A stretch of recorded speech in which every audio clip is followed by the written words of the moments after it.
Hi, my name's Darren Mcstay. Welcome to Improve Your Voice, aka Vocabilities.com. Today I'm having a look at one very, very famous actor's voice. This is someone who was suggested by Cropinette. I'm not quite sure if that's your real name or if that means something else in French, but you recommended this to me, so I'm going to be doing it. It is the voice of Donald Sutherland. I've been doing this business for 60 years. Now, whether you know Donald Sutherland's work or not, he has been around for a very long time and had a very successful career. His son, Keifer Sutherland, has also been very successful, and as a child, he was one of my favourite actors. So I automatically liked his father, Donald, and there's a lot of similarities in them, actually, which, interestingly enough, for me, are genetic. And they both do something. So before I show you this clip, I just wanted to put this in your mind.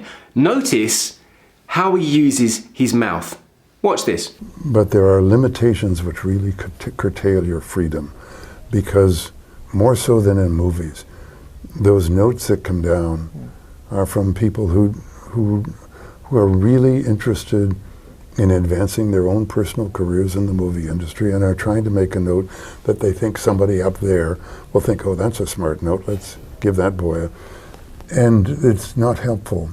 Now, did you notice anything about his mouth that might dictate the way he's creating sound? I think I can. And the way I know that is because his son does exactly the same thing. And it's that his top jaw is ahead of his bottom jaw, slightly, and his mouth is very thin. He's creating this kind of long funnel, this tunnel. So he's making the instrument, his voice, his skull, if you like, shaped a certain way, genetically. However, he's also using that because he's fallen into the habit of speaking this way, of having it forward like this. So when he speaks, it's almost like a little bit of a lisp. So it's very forward like this, and it's very considered. He's a very thoughtful actor and a thoughtful person, and when he speaks, it's he sends everything forward. So everything is like, he's not pursing his lips, he's just got a lip that comes out ahead at the top, and that's creating a little slight lisp sound. And I think because of this thinning and this way it's kind of aimed at putting his lips designed in the way his jaw's designed, that his tongue is kind of long as well, and then it's got this very, very subtle lisp. Look, watch again. Because more so than in movies, those notes that come down are from people who are really interested in advancing their own personal careers in the movie industry and are trying to make a note. So the shape that I think he genetically has is kind of making him create this sound like that. Now, what interests me though is there are a lot of things that happen genetically, and I know people who watch this channel ask me how they can get rid of their lisp and whatever issues they have. And even though he naturally speaks like this, and as an actor he's chosen to not really do accents or change his voice, he's been himself, and that's obviously made him a very good actor because he's very believable and truthful. But you are able to adapt that, and he would if he wanted to, and he practiced changing the way he used his muscles, he would be able to create different sounds. I mean, how else would I be able to go from speaking the way I speak to then changing and making it sound a bit more like that? If I can do this and make sure I change the way I use my mouth, surely he can make his sound the same as mine. So I do believe, even if it's just by parrot fashion, that humans have the ability to copy others and change the dynamics of the way they use their instrument and their voice. So I wanted to use that as an example because genetically he's designed to speak a certain way, and he's allowed that to happen. That's how he does. I don't think he's really worked in films on changing his accent. He's been himself the entire time.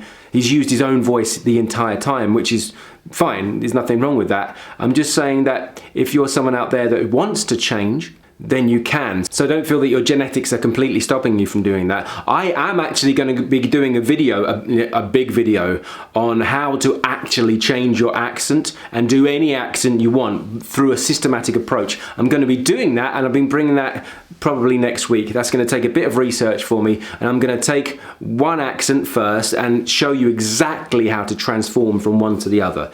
And if you haven't seen my video on creating 100 voices, it's actually secretly 1 million, then watch that. Here's a link to it here. So you can see some of the ways that I've adapted my own instrument and my own voice to be able to make different sounds, and we can all do that.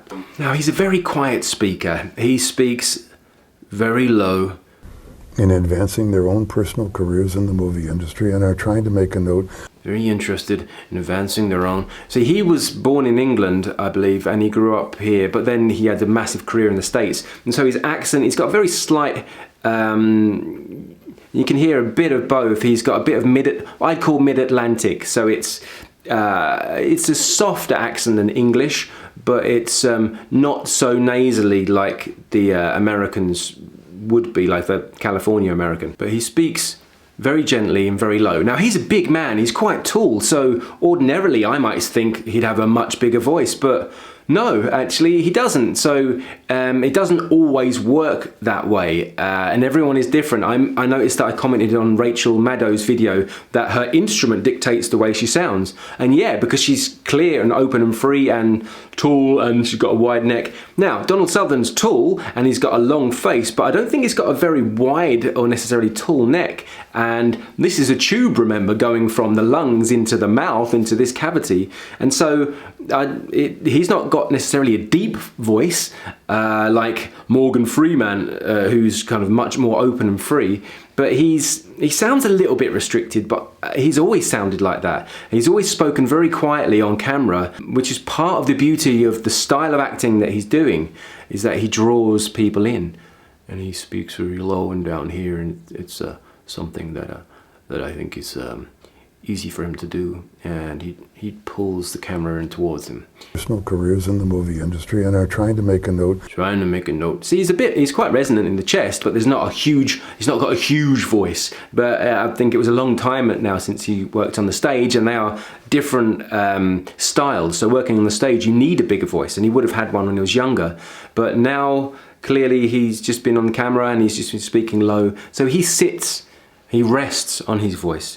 And as a tall man, it's quite possible that over time you might slunch over, and that might create a bit of restriction. And I can hear a bit of somebody up there will think, oh, that's a smart note. It sounds like he's whispering all the time, but again, that might just be his style, what he feels comfortable with, and because he's used to speaking on camera, and what sounds nice, camera microphones that pick you up will pick up the warm tones without you having to put too much effort in. And I think he's just developed through habit over time to speak low and quietly and kind of whisper as his thing as an actor. So then again, I think if he was to retrain and start doing more body work and voice work, he could have a bigger voice. However, he's not necessarily got a massive voice because he's chosen not to, and he's just happy just resting and speaking his piece. So he's a thoughtful actor who his mouth is shaped a certain way and it makes a certain sound, and he's happy to speak quite low and